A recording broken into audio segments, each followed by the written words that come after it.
Right, wonderful people, lovers of freedom. Good morning, good afternoon, good evening to each and every one of you. Welcome back to Expose News TV, your one and only YouTube platform, where they give them back-to-back update on how things they be, on how things they share for Biafra land and beyond. If you're joining us for the first time, remember to subscribe and turn on your notifications too. Also remember to like and share this broadcast as it is hot. Alright, my people, it says here that the latest one, Enugu community has lamented, yes, on the fact that Fulani headsmen have been given issues and they have been destroying their crops and farms, and they have begged for government assistance. And what I'm trying to explain to you here at this point is that we all know that the government is not going to do anything about it, and that is the truth of the matter. The government is not going to do anything about it. Now let us go into the full details of this particular news. It says here that a man narrowly escaped in a video that was posted recently on Twitter. It says here now that this thing is coming from a local government area in Enugu State, Eziama Agwobu, or in Ezago, local government area of Enugu State.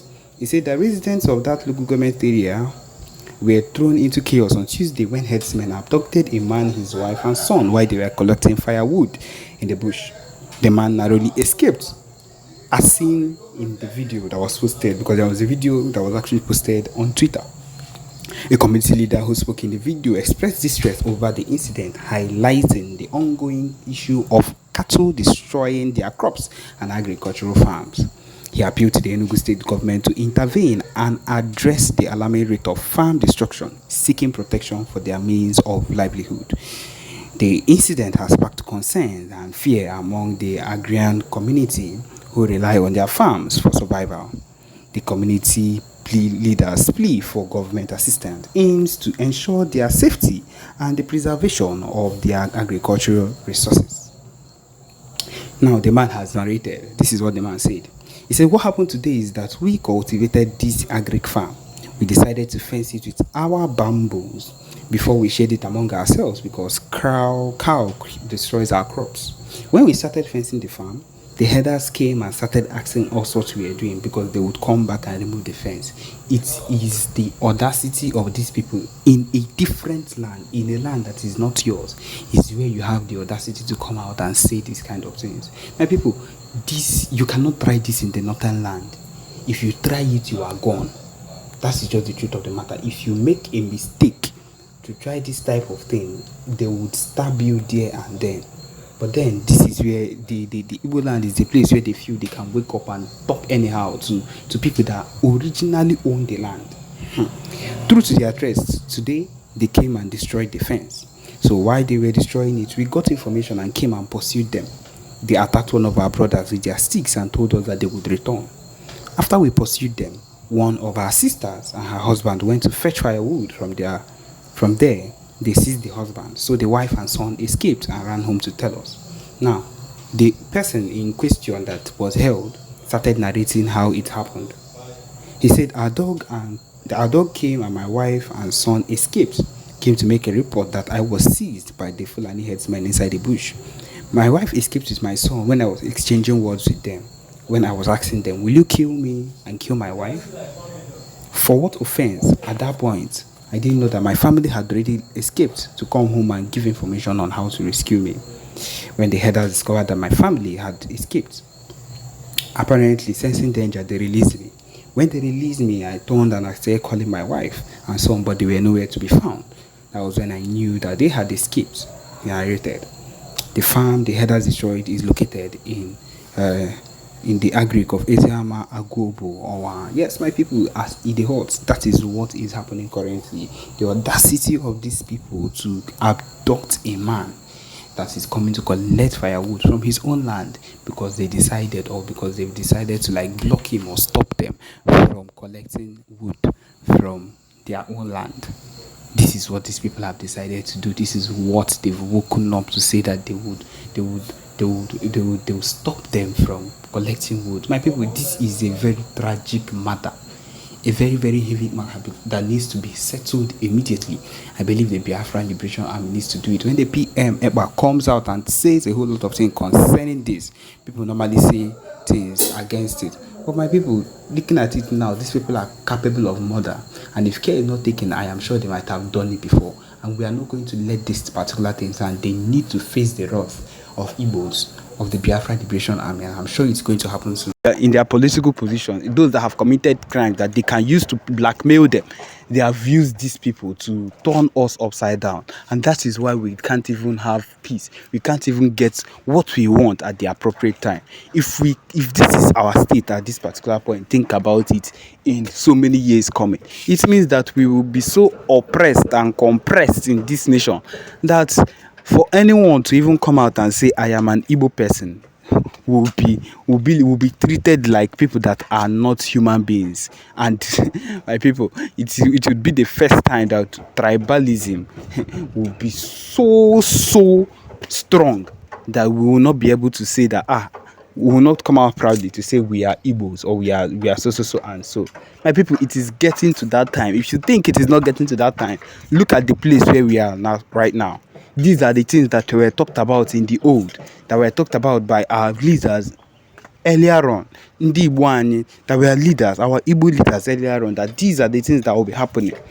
But of course, most times we did not believe, or people back then did not believe it. But look at it now, we have found ourselves in that same situation. And now we are lamenting, we are crying.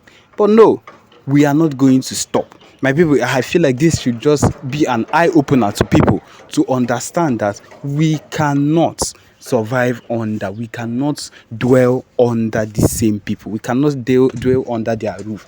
Their roof is not a roof. Their roof, higa.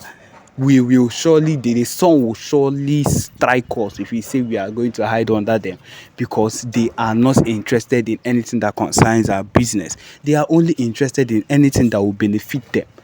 And they can use our resources, Ndibo, and they are interested in our resources, what we are able to do, how hard we are able to work to keep the country going, because they are all lazy people. Every single one of them very lazy. To see someone that is hardworking, or that would want to put in extra work as an Igbo person, as an Hausa person, or as a Fulani person, is very hard. And that is the truth of the matter. Which is why if you come to the JAMB lessons, or when you come to take JAMB and everything, if you come to Igbo people, they will carry their exam scores and exam cutoff mark and put it in 300, 350, 320. But then their own, if they manage to even get 90, they will pass them. Manage to get 100. That person might. That is what it is. This is clearly not fair. And then those people will be giving more treatments, more better treatments than we ourselves, because that person is from the north. And they will take it from where they are in the north, from their schools in the north, and still bring it to the east. Because someone that would still be getting around those low-level courses, low-level cutoff marks, will still be allowed, because they are trying to invade, they are trying to encroach into every system that concerns Ndibo and Biafrans. This is their plan. Now putting all this command. There was a time that Buhari came out and said the same thing, and the backlash was so much that, of course, it was not. Now it's looking at it, it's happening the second time. Should let you know that this thing is something they've had in mind. This thing is a plan that they've had right from time to make sure that we bring these people down to their feet. We encroach into their land. We make sure that we take over their land. Imagine giving Fulanese a free land. They didn't even say free land in every place in Nigeria, in every place in Biafra land, in Abia State, in Ebonyi State, in Enugu State, in Owerri, in Imo State. My people, think about it. When these ones have land, it means that they can get a base of wherever that land is, use it to plan and invade, and do a whole lot of things. And that is the issue we keep having. These are the issues we keep having every single time. When these things are not treated properly, you see that we would always have issues. Issues upon issues upon issues upon issues.